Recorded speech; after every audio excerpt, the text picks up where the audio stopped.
Welcome to the GCN Tech Show. This week, I've got so much, right? Motocross wheels for your gravel bike, 40 million pairs of Oakleys, modular carbon cranks, your upgrades, the bike vault, snacks of the week, loads. Plus, we've got our main talking point, why average speed doesn't matter. But before we move on to our poll from last week, let's take a quick little look at our GCN followers within the GCN app. And I'm currently sat on 509 followers. So thanks everyone for that. Yeah. How are you doing? 1,548 at the time of recording. That's pretty impressive. good, isn't it? You're winning that by a long shot. I finally won a race here on GCN. Thank you to everyone that's gone into the app, downloaded it, followed me. That's amazing. I've beaten all the other GCN presenters. Yes. And I'm true to my word. Yeah. I thought I was trying to get to 500 followers. And I said if I got 500, I would give away some merch. And I'd pick a follower at random. Because I got so many, I'm going to pick two people at random. So I've gone in the GCN app and I've picked the Shards. So get in contact and we'll get you a prize. The _ Shards. And who else we got? Luke Gifford 9 as well. Well done, both of you. I will send you some merch in the post. Get in contact and I'll send you a note as well. Let's have a look at the poll results from last week, which was which lightweight bike would you have? I was a bit surprised by this. So, completely dominating the win. Canyon Ultimate CFR, 56%. Popular bike. Very popular bike. Yeah. In second place was the Specialized Athos, 36%. Yeah. And then the Burke Cycles Custom AX Lightness File, both only on 4%. Quite specialist bikes though, aren't they, those two? Yes, but it does, I think it's the usability of the Specialized and the Canyon, like they're still day-to-day usable, it's good, but yeah, well there you go. People still want function.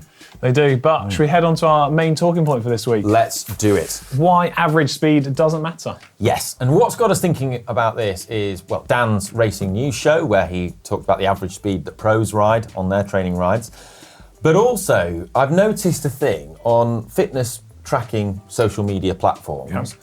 You get a thing where, if I post a ride, and I see it on other people's rides as well, a lot of people comment just purely on the average speed. It's as if they only judge a ride based on the average speed. Yeah, people do focus on that a lot, don't they? Yes, and while, I do appreciate any kind words of encouragement that, I get on any ride, it's always welcome, it does highlight to me that I think people are focusing far too much on this one particular metric at the expense of things which are far, far more important.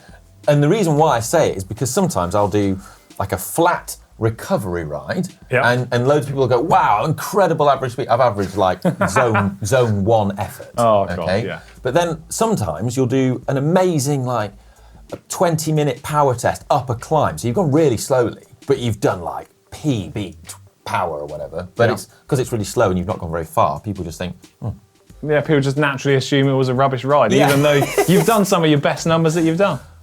And this is something that I see throughout cycling. However, using average speed is only one sort of snapshot into your ride. It can't see all of the different metrics that you could use to compare two different rides or riders. So it's kind of a bit of a flawed method if you only look at one of those data points. Yeah, and exactly. And by far the thing that has the biggest impact is the terrain that you ride on, because you could average, say, 150 watts on a really flat ride and have an average speed of 20 miles an hour. Yeah. You could then average more power, 250 watts, but on a hilly ride and only average 12 miles an hour.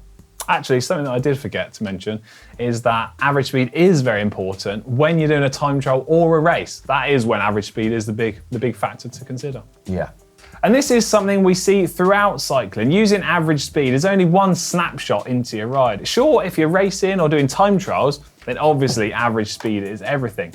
But using it to compare different rides or riders together is a bit of a flawed method, really, because there's lots of other factors to consider. Exactly. By far, the thing that has the biggest impact is the terrain that you're riding on. You could average 150 watts on a flat ride and have an average speed of 20 miles an hour. But if you could average more power, say like 250 watts, but do a hilly ride, you might only average 12 miles an hour. And you've gone much harder. To see if you've been sucked into the average speed trap, Well, it's time for a quick quiz, isn't it? And you need to answer yes to any of these if you've done that. Okay. To boosting your average speed. And guys at home can play along too. So the first one is, have you ever started and finished your ride once you get out of town to avoid traffic lights slowing down your average speed? Yes. Yes. If you live on a hill, do you end your ride at the bottom of the hill so the average speed doesn't go down when you climb back up to your house? Yes. Okay. Do you ride moderately fast everywhere, just forgetting to do quality training? Yes. This is a good one. Have you ever done a point-to-point ride with a hurricane tailwind? Have you been looking on my Strava? Well, you'd think so, wouldn't you? Yes. Okay. More than once. Okay. Good to admit to that. And have you only ever ridden on flat roads just to boost the average up? Yes. Okay.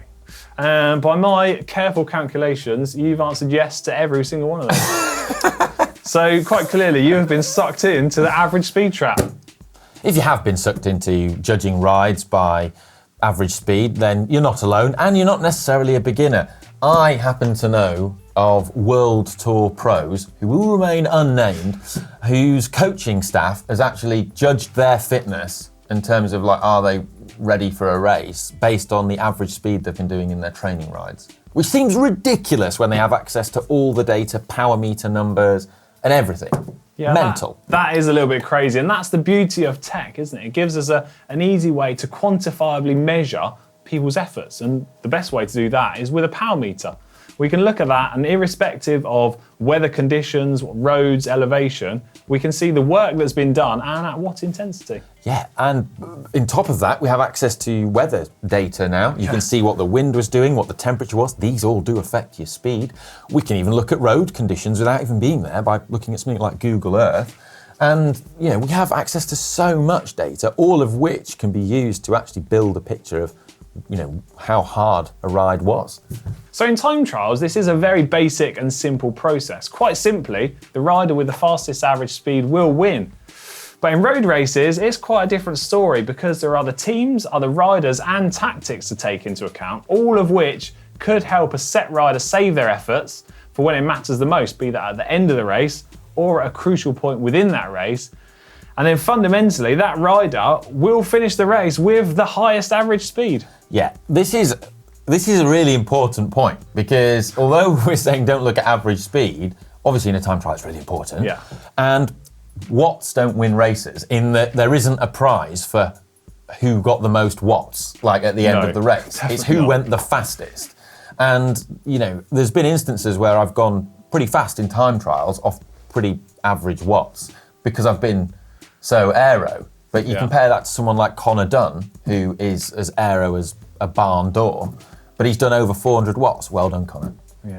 But like, you know what I mean? Yeah, you just love aero. I do, yeah. The dangers of the average speed trap are that you only focus on one thing and you overlook lots of other factors that could help you progress. And if you're the type of person that focuses on your average speed because it looks cool and you're trying to impress your friends, well, you could be missing out because crucially, you could be doing specific intervals to help improve your training.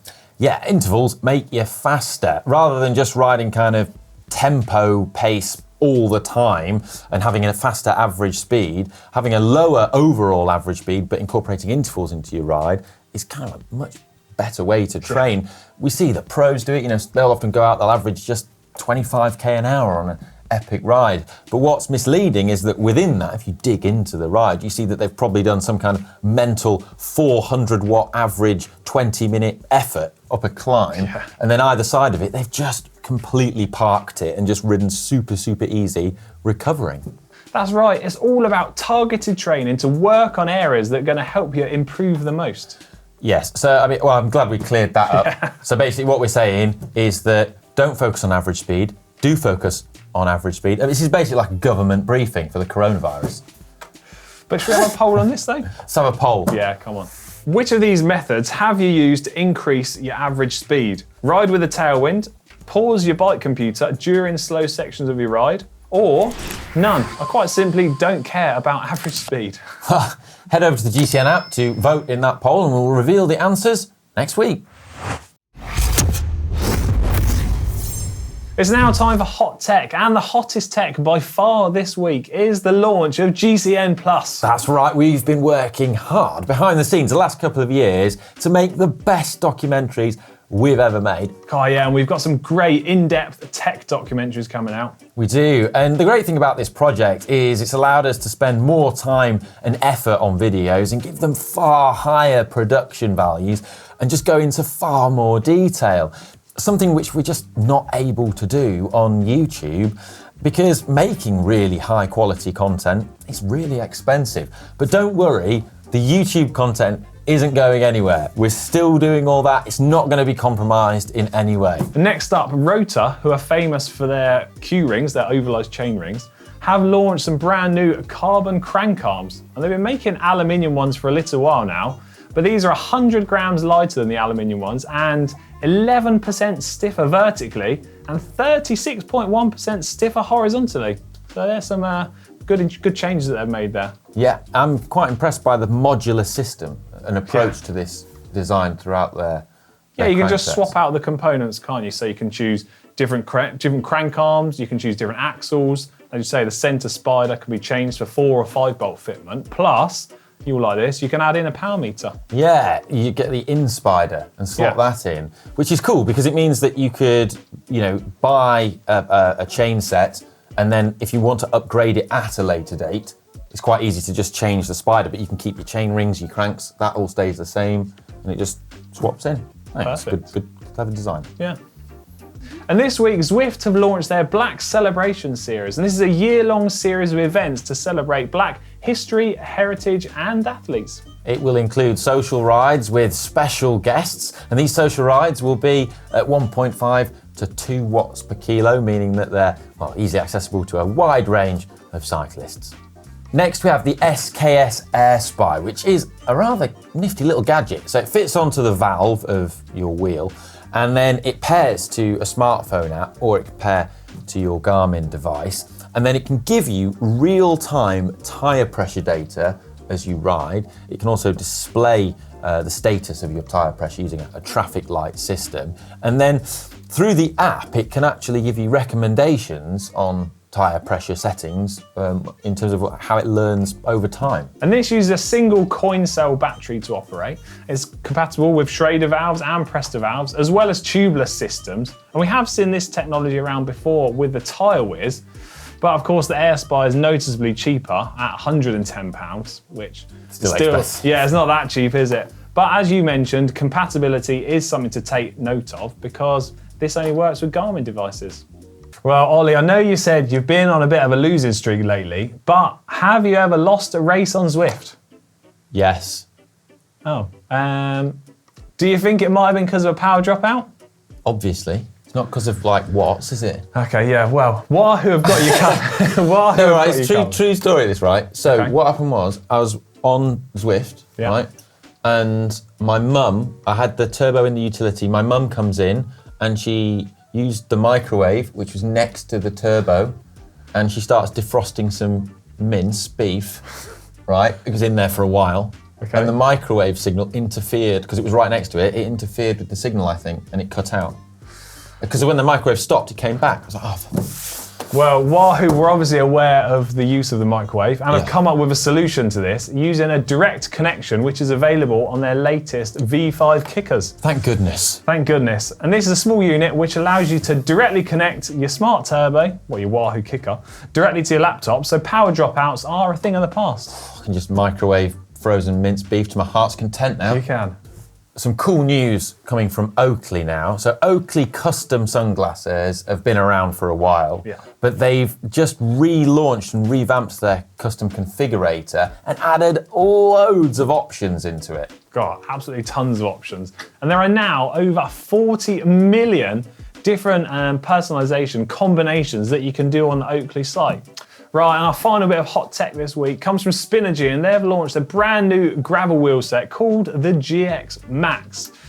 And they've designed this drawing on technology from their motocross wheels. So these feature an increased spoke count, features a larger hub and a more robust ratcheting mechanism in the free hub, 24mm internal rim width, and Spinergy's PBO spokes. Yeah, which stands for polyphenylene benzobisoxazole.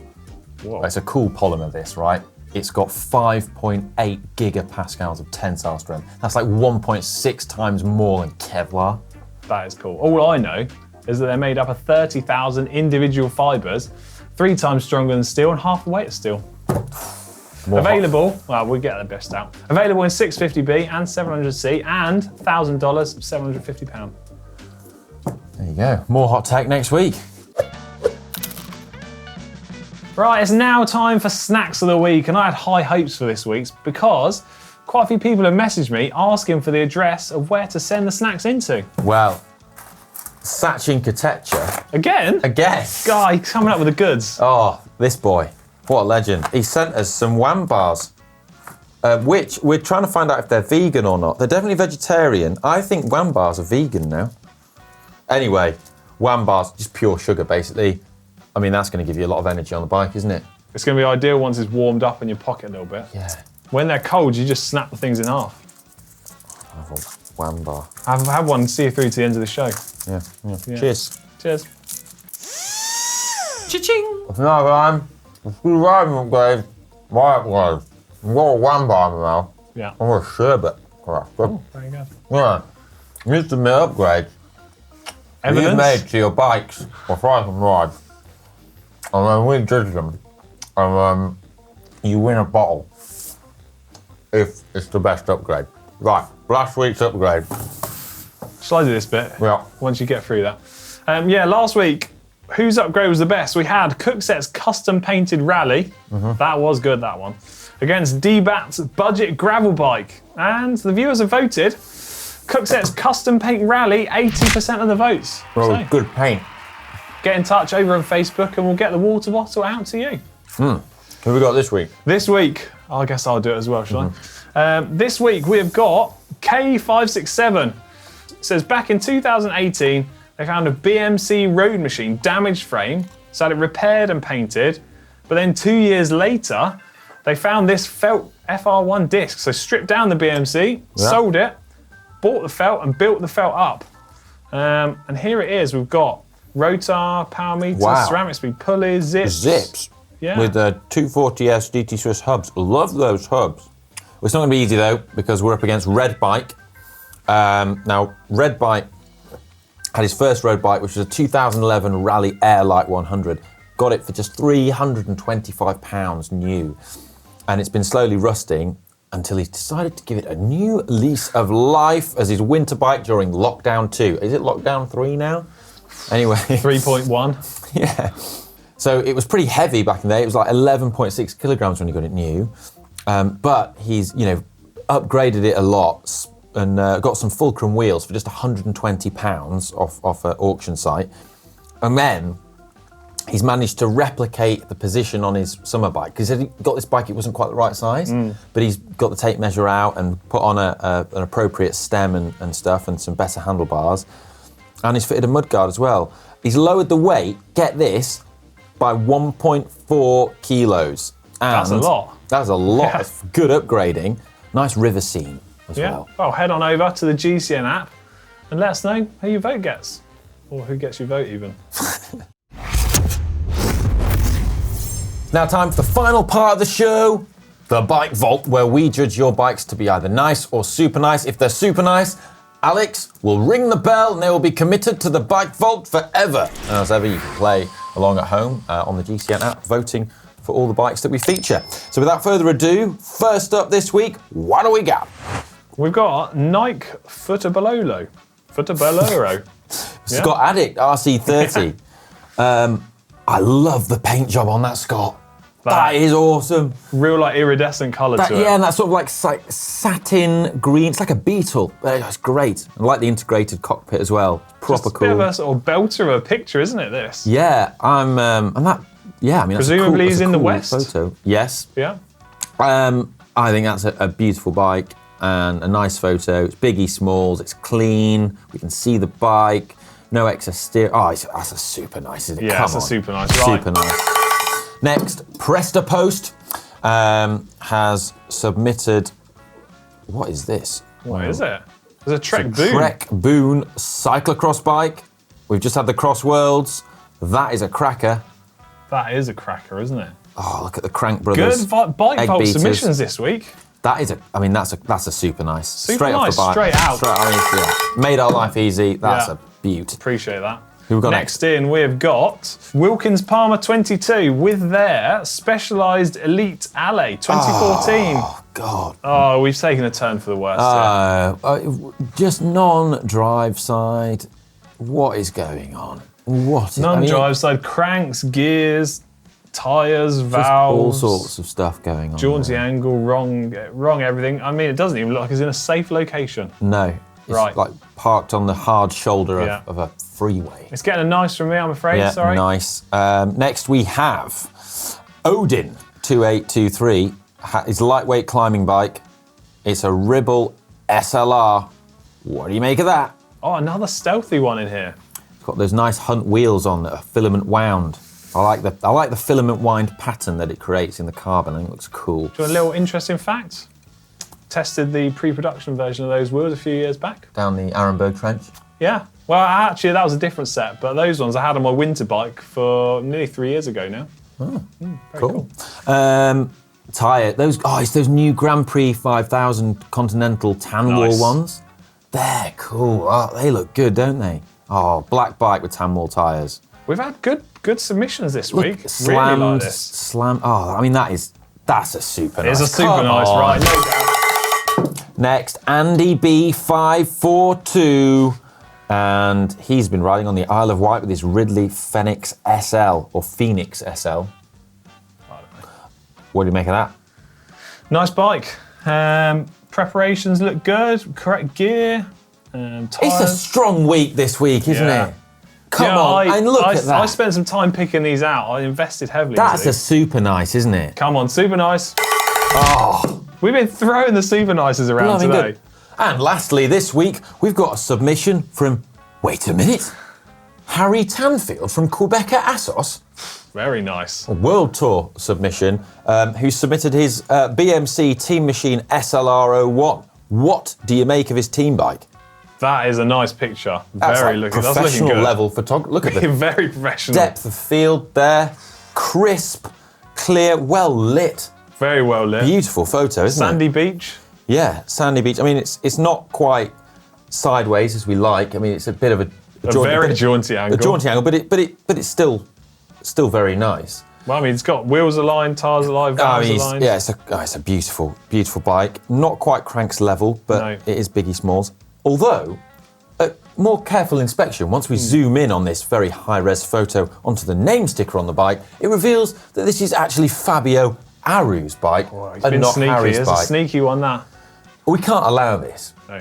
Because if we allow this, it sets a precedent that anyone can submit any old bike. And the bike vault is your bike. Yeah. Nice. This is a nice. Sorry, Harry. Well, that's it for this week's show. Hope you've enjoyed it. If you have, then please give it a thumbs up and subscribe if you haven't already, as it does help support the channel. And we'll see you next week. Right, I'm off to stuff my face with wham bars. See you in a bit.